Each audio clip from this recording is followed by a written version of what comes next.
Joining us now, Wisconsin Governor Scott Walker. Welcome, Governor. Thanks, Martha. Thanks for having me on. Mitt Romney, dropping out this week, said, "I believe that one of our next generation of Republican leaders who may not be as well known may well emerge as being better able to defeat the Democrat nominee." Is he talking about you?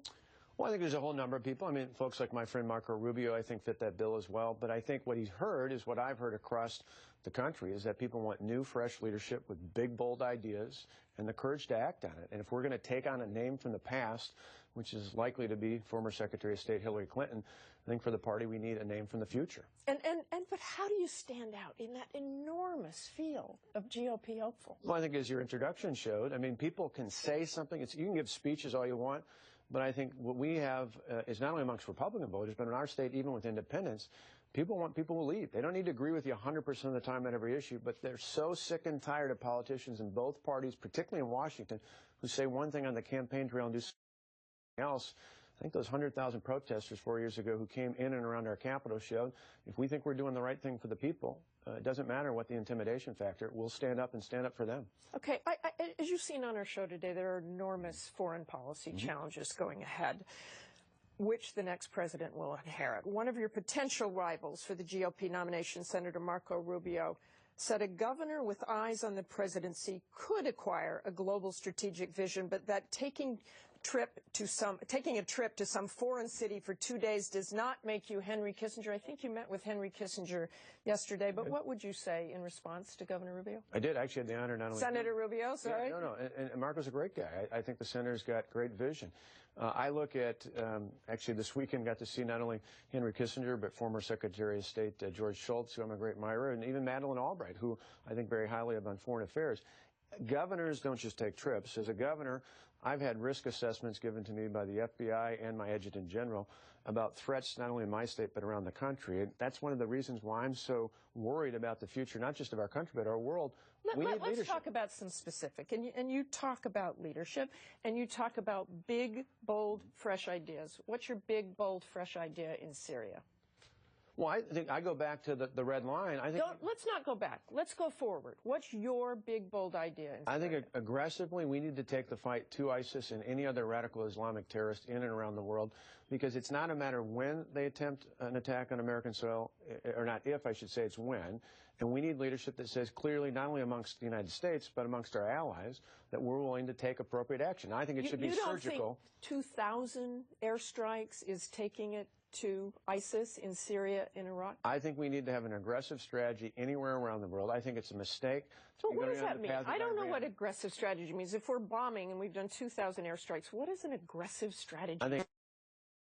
I think anywhere and everywhere we have to go beyond just aggressive airstrikes. We have to look at other surgical methods, and ultimately we have to be prepared to put boots on the ground if that's what it takes. Because I think, boots on the ground in Syria? U.S. boots on the ground in Syria? I don't think that's an immediate plan, but I think anywhere in the world... You wouldn't rule that out? I wouldn't rule anything out. I think when you have the lives of Americans at stake and our freedom-loving allies anywhere in the world, we have to be prepared to do things that don't allow those measures, those attacks, those abuses to come to our shores. Let me turn to domestic issues and immigration. We know you want to fix the border and fix the immigration system, but what would you do about the 11 million undocumented who are still here? Well, I think for sure need to secure the border. I think we need to enforce the legal system. I'm not for amnesty. I'm not an advocate of the plans that have been pushed here in Washington.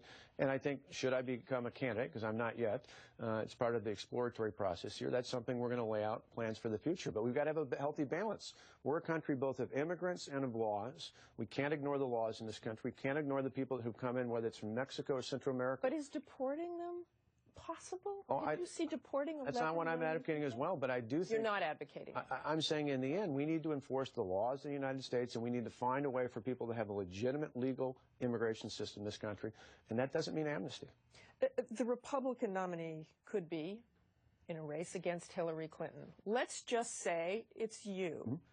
What would you say to Hillary Clinton? What's the best case against Hillary Clinton?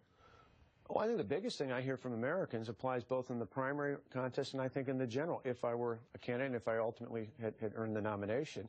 And that is, I think people want to look to the future. They don't want to go back in time. We don't want to repeat what we've had in the past. We need a candidate not of the 20th century, but of the 21st century.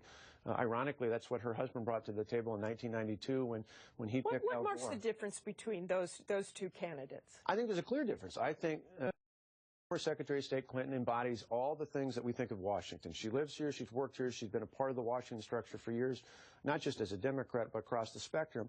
I think Washington represents the top-down, government knows best, go along to get along mentality. I think Americans overwhelmingly want fresh new ideas that build the economy from the ground up, that put the power back in the hands of the people, not only at the state and the local level, but of individual Americans. I don't think they want government telling them what to do, and that's what I've been advocating for a long time. I just want to end with, because we're talking about the Super Bowl today, and you and I were just talking a little bit about football. You played high school football. Your two sons played high school football. They did. Wauwatosa East, yeah, wide receiver. They'll love football, but when you look at the concussions, when you look at what's happened, can you imagine saying to your grandchildren, yeah, go do that? Well, I think in a state like Wisconsin, we actually have pretty good standards. So my kids, even a few years ago, one of them had an early concussion and was out for 10 days. They let him back in until he had a full checkup. That actually should have happened a long time ago, and I'm hopeful in other states around the country they'll do that. Because I think all of us, a lot of us enjoy football. I'd enjoy it a whole lot more. As much as I enjoy talking to you, Martha, I'd enjoy it a lot more if I had... If you were out there in Arizona? Watching the Packers take on the Patriots. But I still think, like anything in life, there's ways of doing it that are responsible, and I still think football can be responsible in America. Okay, one last one. 99% chance you'll run? Oh, I don't know that I'd take the odds. I just would tell you one thing. After 3 elections for governor and 4 years in a state that hasn't gone Republican since 1984 for president, I wouldn't bet against me on anything. Thank you very much.